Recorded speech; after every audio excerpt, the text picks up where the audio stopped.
उत्तर प्रदेश के मेरठ में समाजवादी पार्टी के तत्वाधान में हस्तिनापुर विधानसभा के परीक्षितगढ़ ग्राम छुचई में पीडीए की एक चौपाल आयोजित की गई। चौपाल में पार्टी नेताओं ने जमकर सियासी हुंकार भरी।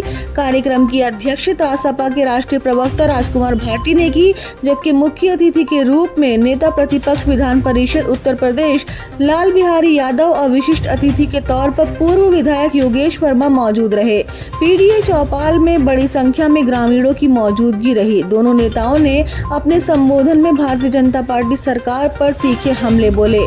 मुख्य अतिथि लाल बिहारी यादव ने कहा कि बीजेपी सरकार ने पीडीए वर्ग को हक देने के बजाय केवल नारे दिए हैं। असली विकास समाजवादी पार्टी के शासन में हुआ था।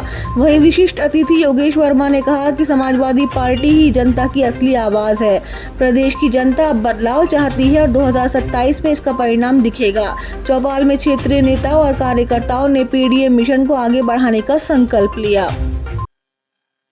इसी तरीके की जो पंचायतें हो रही हैं इस क्षेत्र के अंदर और पूरे प्रदेश में, ये मान्यवर हमारे जो राष्ट्रीय अध्यक्ष माननीय अखिलेश यादव जी के निर्देश पर हो रही हैं। और इससे पीडीए से यानी कि अभी आपने बताया भी, सभी को जोड़ने की बात की है, तो पिछड़ा दलित अल्पसंख्यक के साथ साथ और बहुत सारे लोग जो दबे कुचले लोग हैं, जिन पे जुल्म हुआ है, अत्याचार हुआ है, इन सबको जोड़ा जा रहा है। और जोड़ के अगली बार पीडीए की सरकार बनने जा रही है और मजबूत पीडीए की सरकार। हम आपको बताते हैं कि जो सीजेआई, ये मनुवादी सोच के लोग, और जिस वकील ने, वो वकील नहीं था, वो तो एक तरह गुंडे टाइप का व्यक्ति था।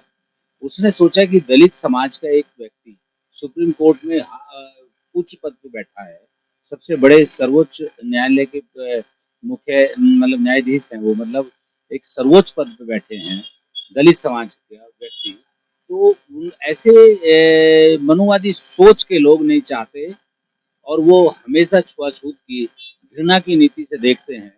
और जो हमारे और बड़े बड़े पदों पर हैं, जैसे अभी आपने देखा हरियाणा के अंदर जो है आईपीएस, जिसकी पत्नी, क्या नाम, जिनकी पत्नी आईएएस है, उनको भी इस जातिवादी घटना का शिकार होना पड़ा और उन्होंने सुसाइड किया। सुसाइड का मतलब ये नहीं कि सुसाइड किया, एक तरह से मतलब हत्या की गई है उनकी। जो सुप्रीम कोर्ट के चीफ जस्टिस हैं, उनके ऊपर कोई जूता फेंक रहा है, उस पर कार्रवाई नहीं हो रही। वो पूरे देश का माहौल खराब करना चाहता है, पूरे देश का सिस्टम बिगाड़ना चाहता है वो व्यक्ति।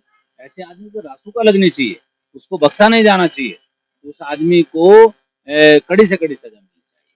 माननीय राष्ट्रीय अध्यक्ष श्री अखिलेश यादव जी यह चाहते हैं कि जो पीड़ित वर्ग है पीडीए का, वह एकजुट होकर के अपनी जितनी संख्या उनकी है, वह संख्या के आधार पर भागीदारी सभी नौकरियों में उसको मिले, क्योंकि यह सरकार जो है किसी को भागीदारी नहीं दे रही है। न पिछड़े वर्ग को जो है 27% आरक्षण नौकरियों में दे रही है, न अनुसूचित जात को जो है 21% का आरक्षण दे रही है, न अनुसूचित जात को, जो अनुसूचित जनजात को 2% का आरक्षण दे रही है।